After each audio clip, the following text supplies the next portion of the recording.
రాష్ట్రాలు రమ్మంది. చిన్న డౌట్ మేడం, ఇప్పుడు సరే అభివృద్ధి చూసుంటారేమో కానీ ఇప్పుడు ఖమ్మంలో బీఆర్ఎస్ పార్టీ అంటే టీఆర్ఎస్ పార్టీ బీఆర్ఎస్ పార్టీగా మారిన తర్వాత జాతీయ పార్టీగా రూపాంతరం చెందుతున్న అన్నప్పుడు పెద్ద పెద్ద మేధావులు మహానుభావులు చాలామంది వచ్చారు.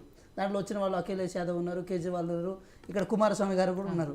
సో ఇప్పుడు విషయం ఏంటంటే మేడం వాళ్ళందరూ ఇప్పుడు ఎక్కడ ఉన్నారు? First point. సెకండ్ పాయింట్ ఏంటంటే కుమారస్వామి గారు అయినా సరే వీళ్ళకి మద్దతు ఇస్తారని అనుకున్నారు.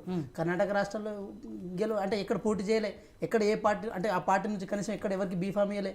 ఉన్న ఛత్తీస్గఢ్ అంటే ఇది మన ఒరిస్సాలో ఉండే వాళ్ళు అటు వెళ్ళిపోయారు, ఆంధ్రప్రదేశ్లో వాళ్ళు అటు వెళ్ళిపోయారు, ఇది మహారాష్ట్రలో వాళ్ళు అటు వెళ్ళిపోయారు, కర్ణాటకలో మాకు సంబంధం లేదని అంటున్నారు. సో మేమేంటారు అంటే మీరు తెలంగాణ అస్తిత్వం కోసం కొట్లాడే వాళ్ళు అంటున్నారు. సరే ఒప్పుకుందాం, తెలంగాణ అస్తిత్వంలో మీ పాత్ర ఉంది, మేము ఒప్పుకుంటాం, అవసరం ప్రాబ్లం లేదు. సాధించిన వాళ్ళు మీరని అంటున్నారు, ఇచ్చిన వాళ్ళు మేమని అంటున్నాం, మేము మిమ్మల్ని ఎగతాళి చేస్తలేము.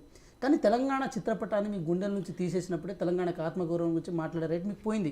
సో ఇప్పుడు జాతీయ పార్టీగా క్లెయిమ్ చేసుకుంటారు కదా, జాతీయంగానే కొట్లాడండి, ప్రాబ్లం ఉంది. మళ్ళీ ప్రాంతీయ పార్టీ అని చెప్పి తెలంగాణ సెంటిమెంట్ని మళ్ళీ రగల్చే ప్రయత్నం చేస్తే ఏమైతే మేము ఇంకో విషయం కూడా చెప్తున్నాం. మీరు అంటే ఒక ప్రాంతీయ పార్టీగా ఉండి రెండు జాతీయ పార్టీలు మింగదామని చెప్పి గత 10 సంవత్సరాలుగా ట్రై చేస్తున్నారు కదా. ఒక సందర్భంలో ప్రాంతీయ పార్టీ గురించి గొప్పగా చెప్పిన మీరు టీడీపీని మింగుతారు, ఇక్కడ ఉన్నప్పుడు వైసీపీ ఉంటే వాళ్ళని మింగుతారు, మళ్ళీ ఏమని మింగుతారు? వాళ్ళ ఆంధ్ర పార్టీలు కాబట్టి వాళ్ళని మింగుతారు.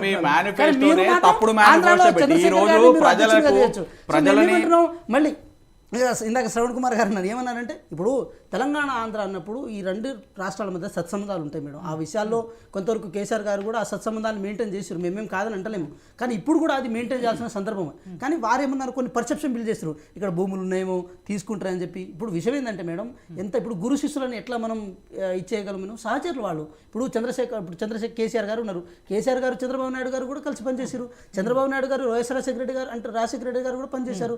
చంద్రబాబు నాయుడు గారు దాంతోపాటు ఎవరు మనకి రేవంత్ రెడ్డి గారు కేసీఆర్ గారితో కూడా పనిచేసిన సందర్భాలు ఉన్నాయి. సో ఏదేమైనప్పుడు రాజకీయాల్లో ఓడలు బండ్లు అయితే బండ్లు ఓడలు అయితే మేడం. సో దాన్ని కేసీఆర్ గారు పోయిన తర్వాతనే ఇప్పుడు కేసీఆర్ గారు పోయిన తర్వాతనే ఇక్కడ మన సచివాలయంలోకి ఇప్పుడు ఆంధ్ర వాళ్ళు వచ్చిరని రావడం ఏంటి? కేసీఆర్ గారు వెళ్ళిపోయిన తర్వాతనే కిరణ్ కుమార్ రెడ్డి గారు ఇక్కడ గవర్నర్ గా అవుతారని టాక్ అయింది.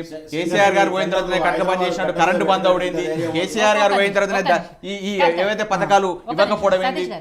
కిరణ్ కుమార్ రెడ్డి గారిని ఇందాక మీరు కూడా అదే మాట అన్నారు, కిరణ్ కుమార్ రెడ్డి గారిని గవర్నర్గా తీసుకొస్తారు అంటే తమిళనాడు నుంచి వచ్చిన మొన్నటి వరకు ఉన్న గవర్నర్ తమిళ సై గారు ఉన్నారు. అట్లాంటప్పుడు ఆంధ్రప్రదేశ్ నుంచి వస్తే తప్పేంటి?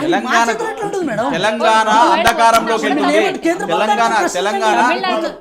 తెలంగాణ ఒకటి విషయం రండి తెలంగాణ అంధకారం మీరు ఒకటి వినండి తెలంగాణ ఒకటి వినండి కిరణ్ కుమార్ రెడ్డి గారు ఆ రోజు తెలంగాణ అంధకారంలోకి వెళ్తుంది, తెలంగాణలో కరెంట్ ఉండదు, మీకు ఒక్క రూపాయి కూడా రాదు. ఈ రోజు ఆయన చెప్పిన అనంతరం తెలంగాణ రాష్ట్రం సాధించిన తర్వాత